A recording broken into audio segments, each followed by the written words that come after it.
پیارے نبی صلی اللہ علیہ وسلم کے نور سے کائنات کا وجود۔ بسم اللہ الرحمن الرحیم۔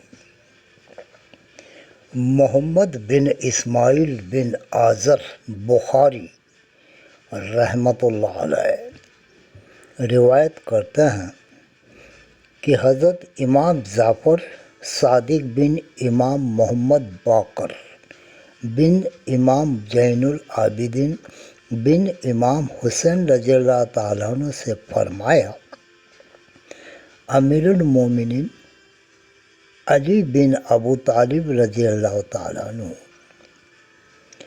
کہ ایک دن میں حضور صلی اللہ علیہ وسلم کی خدمت میں بیٹھا تھا۔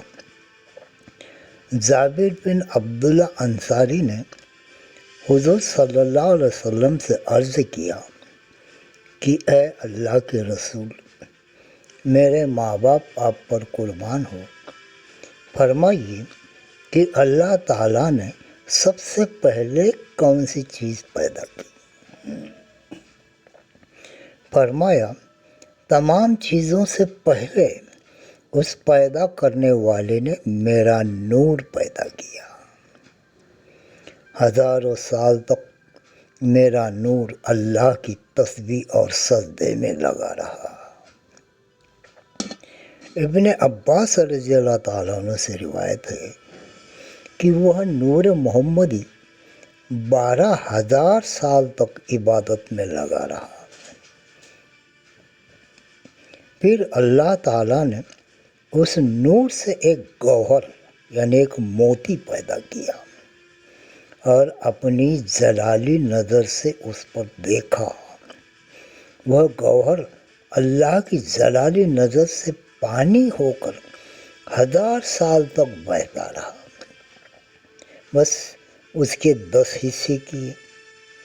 پہلے سے عرش بنایا، اس کے 4000 رکن کیے، ایک رکن سے دوسرے رکن تک 4000 سال کی راہ۔ اس کے بعد 4 فرشتے پیدا کیے، ایک آدمی کی صورت میں، دوسرا اونٹ کی شکل میں، تیسرا خرگوش کے ڈھانچے میں، چوتھا گائے کی شکل میں۔ ان کو حکم الہی ہوا کہ عرش کو اٹھا لو۔ انہوں نے بہت زور لگایا لیکن اٹھا نہ سکے۔ پھر ارشاد ہوا کہ ہم نے تم کو 7 آسمان اور زمین کا زور دیا، اٹھا لو۔ پھر انہوں نے طاقت لگا کر چاہا کہ اٹھائیں، پھر بھی نہ اٹھ سکا۔ اس کے بعد اللہ تعالیٰ کا ارشاد ہوا کہ یہ تسبیح پڑھ کر اٹھا لو۔ سبحانک ذی الملک والملکوت، سبحان ذی العزت والعظمت والہیبت والقدر والکمال والجمال والکبریاء والجبروت، سبحان الملک الحی الذی لا ینام ولا یموت، سبوح قدوس ربنا ورب الملائکۃ والروح۔ اس کا ترجمہ ہے، پاک ہے وہ سلطنت اور ملکوت والا، پاک ہے وہ عزت والا، بزرگی والا، ہیبت والا، قدرت والا، کمال والا، جمال والا، بڑپن والا، پاک ہے وہ بادشاہ ہمیشہ زندہ رہنے والا، جسے نہ نیند آئے نہ موت، قابل تعریف، پاک صاف، ہمارا رب، فرشتوں اور روحوں کا رب۔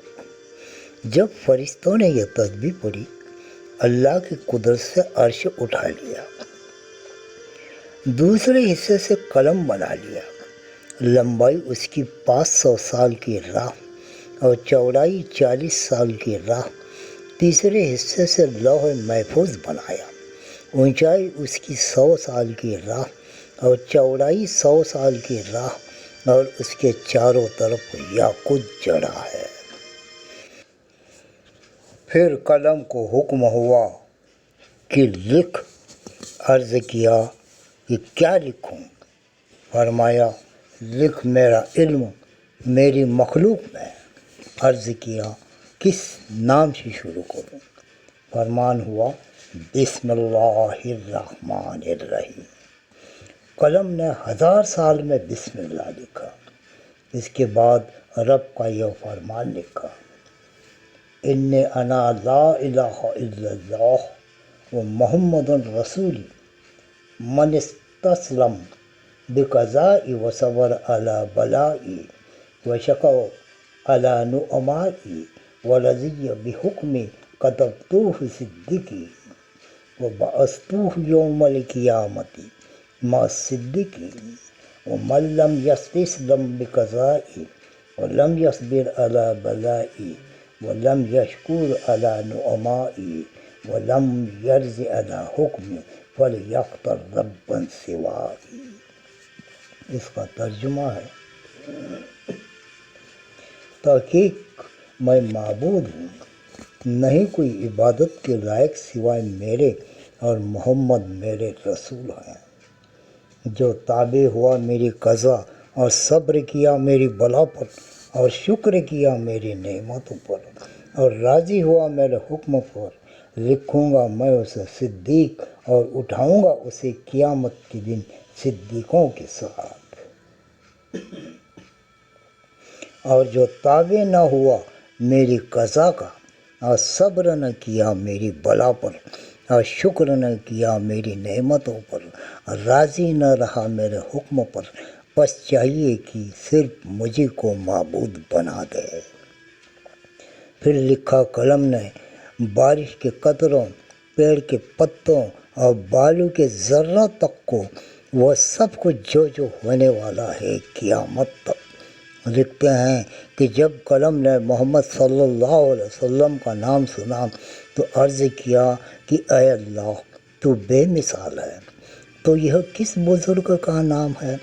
اللہ تعالیٰ کی طرف سے آواز آئی یہ میرے پیارے حبیب کا نام ہے۔ خاص بات یہ ہے کہ اگر میں پیدا اسے نہ کرتا تو اپنی قدرت بھی ظاہر نہ کرتا۔ جب اللہ کا یہ حکم ہوا تو مارے خوف کے اس کا سینہ پھٹ گیا۔ روایت ہے کہ لوح تختی حرکت میں آئی کہ میرے جیسا کوئی نہیں ہے کیونکہ مجھ پر خدائی علم لکھا گیا ہے۔ اللہ کی اور سے آواز آئی یم اللہ و یثبت و عندہ الکتاب، یعنی اللہ ہی جسے چاہتا ہے مٹاتا ہے یا باقی رکھتا ہے اور اسی کے پاس الکتاب اصل کتاب ہے۔ چوتھے حصے سے سورج، پانچویں حصے سے چاند، چھٹے حصے سے بہشت، ساتویں حصے سے دن، آٹھویں حصے سے فرشتے، نویں حصے سے کرسی، 10ویں حصے سے نور محمدی کو پیدا کیا اور اس مبارک نور کو عرش کے داہنی طرف حمد و ثنا بیان کرنے میں لگائے رکھا۔ روایت ہے کہ کرسی کے نیچے یاقوت کا ایک دانہ پیدا ہوا، اس کی اونچائی اور چوڑائی 500 سال کی راہ ہے۔ اس دانے پر اللہ نے ہیبت و رعب اور دبدبے کی نظر ڈالی، وہ خود بخود پگھل کر پانی پانی ہو گیا۔ اس کے بعد ہواؤں کو پیدا کر کے حکم فرمایا کہ تم ہر چاروں کونے میں اس پانی کو موج کرو، کف نکالو، تو اللہ کی قدرت سے آگ پیدا ہو کر اس پانی پر گئی۔ اس کا دھواں نکل کر کرسی اور پانی کے بیچ لٹکا رہا۔ اس دھوئیں کو اللہ نے 7 پارہ کیا، ایک پارے سے پانی کا آسمان، دوسرے سے تانبے کا آسمان، تیسرے سے لوہے کا آسمان، چوتھے سے چاندی کا، پانچویں سے سونے کا، چھٹے سے مروارید کا اور ساتویں سے یاقوت کا آسمان ہوا۔ ایک آسمان سے دوسرے آسمان کا فاصلہ 500 سال کی راہ ہے۔ پھر اللہ نے اپنی قدرت سے اس پاکی کے کف سے لال مٹی کی پشت پیدا کی، اسی جگہ اب خانہ کعبہ ہے۔ حضرت جبرائیل اور میکائیل اور اسرافیل اور عزرائیل علیہ السلام کو حکم ہوا